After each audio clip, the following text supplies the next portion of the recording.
അപ്പോൾ ആ ഒരു വ്യക്തിയോട് ഒരുപാട് എന്താ പറയുക, തൻ്റെ കറക്റ്റായിട്ടുള്ള ഒരു സോൾമേറ്റിനെ കണ്ടുപിടിച്ചല്ലോ, അല്ലെങ്കിൽ ആ ഒരു പേഴ്സണിന് വേണ്ടി എന്തും നിങ്ങൾക്ക് ഒരു മനസ്സ് വരുന്നുണ്ട് ചെയ്യാൻ വേണ്ടി, അല്ലെങ്കിൽ എല്ലാ കാര്യങ്ങളും ആ ഒരു വ്യക്തിക്ക് വേണ്ടി തന്നെ ജീവിക്കണം എന്നുള്ളൊരു തോന്നലുണ്ട്. അപ്പം ഈ ഒരു സമയത്ത് ആ ഒരു ന്യൂ സണ്ണിൻ്റെ എനർജി കാണുന്നുണ്ട്. അതായത് ഇപ്പോൾ ഒരു സൺ എന്ന് പറയുമ്പോൾ എന്താണ്, ഇപ്പോൾ രാവിലെ അത് ഉദിച്ച് ആ ഒരു വെളിച്ചം എല്ലാ ഒരു ജീവജാലങ്ങൾക്കും നൽകുന്നു, അല്ലെങ്കിൽ ആ പ്രകാശം നമ്മളുടെ ജീവിതത്തിലേക്ക് വരുന്നുണ്ട്.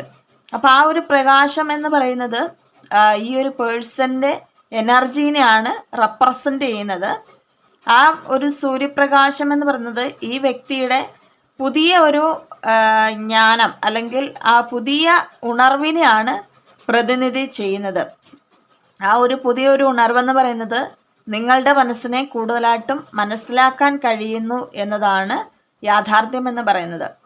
ഇവിടെ നമുക്ക് നോക്കുമ്പോൾ ഈ ഒരു പേഴ്സണ് കൂടുതലായിട്ടും നിങ്ങളോട് മാനസികപരമായിട്ടും അതെ, ശാരീരികപരമായിട്ടും അതെ, അതായത് നിങ്ങളെ കൂടുതലും ഒരു ആ ഒരു പേഴ്സൺ എന്തോ ഒരു കാന്തിക ശക്തി അവിടെ ഫീൽ ചെയ്യുന്നുണ്ട്.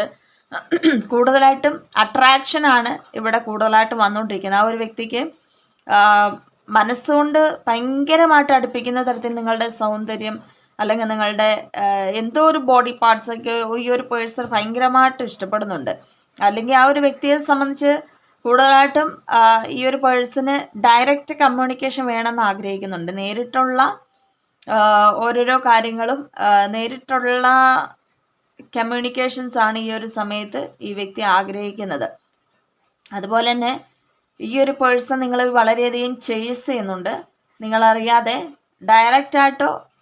ഡയറക്റ്റായിട്ടല്ല ഇൻഡയറക്റ്റ് ആയിട്ട് ചിലപ്പം നിങ്ങൾ അറിയാതെ നിങ്ങളെ വളരെയധികം പോകുന്ന വഴിക്കാണെങ്കിലും നിരീക്ഷിക്കുന്നുണ്ട്.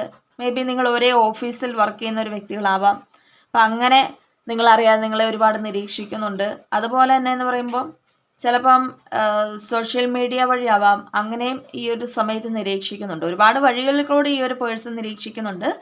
അപ്പം നമുക്ക് കിട്ടിയിട്ടുള്ള സ്പ്രെഡ് ആണെങ്കിലും വളരെയധികം പോസിറ്റീവ് എനർജീസ് വളരെയധികം, അതായത് ഒരു 99% ഒരു പോസിറ്റീവ് എനർജിയാണ് കിട്ടിയിരിക്കുന്നത്. ആ ഒരു വ്യക്തിയെ സംബന്ധിച്ച് ഒരുപാട്, അതായത് ഒരു റെയിൻബോ ഫീലിങ്സ് നമുക്കിവിടെ കാണുന്നുണ്ട്. അതായത് ഈ ഒരു വ്യക്തിക്കെല്ലാം ഈ ഒരു ബന്ധത്തിൽ വേണമെന്നാണ് ആഗ്രഹിക്കുന്നത്.